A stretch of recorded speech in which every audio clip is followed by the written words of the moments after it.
להכנת אספרגוס יש שתי בעיות עיקריות. אחת, שלפעמים אין אספרגוס, ואז רצים מסופר לסופר ולוקחים מהמדפים כל האספרגוס שיש. הבעיה השנייה היא פתיחת הבקבוק, ולשם כך קוראים לסבא. סבא פותח את הבקבוק. אחרי שסבא פותח את הבקבוק, פותחים את המכסה, שותפים את המים. שמים את האספרגוס על הקרש וחותכים אותו לחתיכות קטנות. רואים? את החתיכות מכניסים תמיד לאותו כלי. זה נקרא הכלי של רון. עכשיו לוקחים חצי חבילה חמאה, זורקים את החצי חבילה חמאה לתוך הסיר, ואז מדליקים את הגז. היא צריכה להימס. להינמס. להימס. לתוך החמאה שמים קורט קמח. אני לא יודעת אם זה קורט או זה משהו אחר.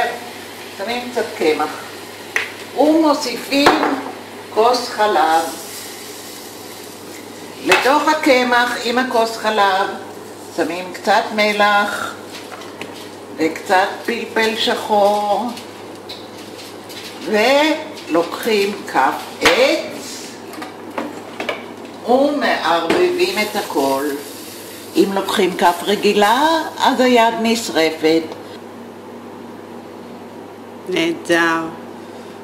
מה עכשיו? אחרי שזה רותח שופכים את זה על האספרגוס ומגישים.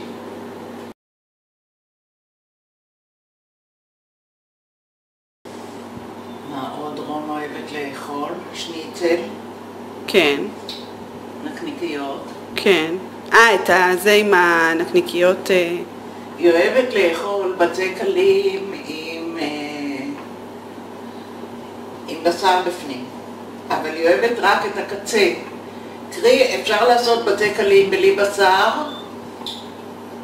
ולתת לה לאכול, זה אותו דבר.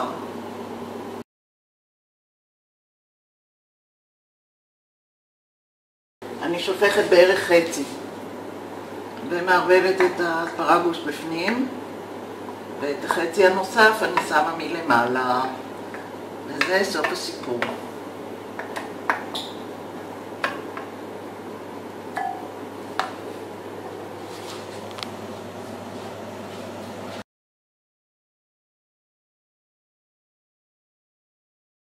סבתא, מה יש פה?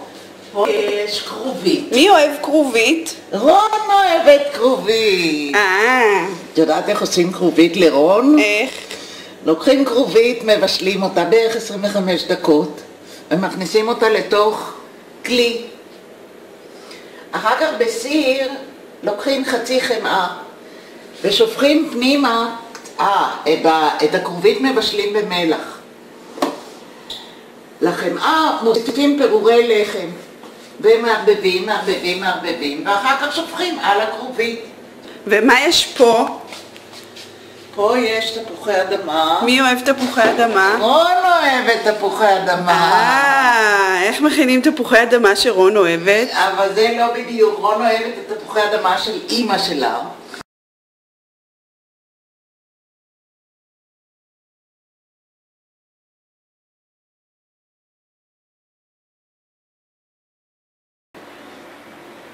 רון, תביא לי את המשקפיים.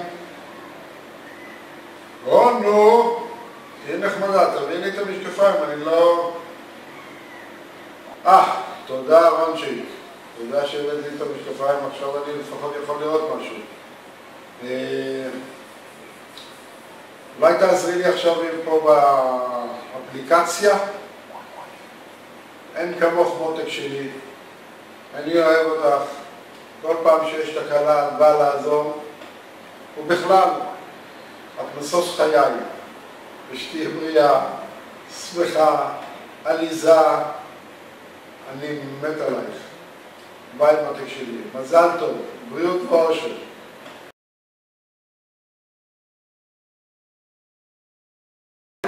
חבוב. אני חבוב. דווקא חבוב.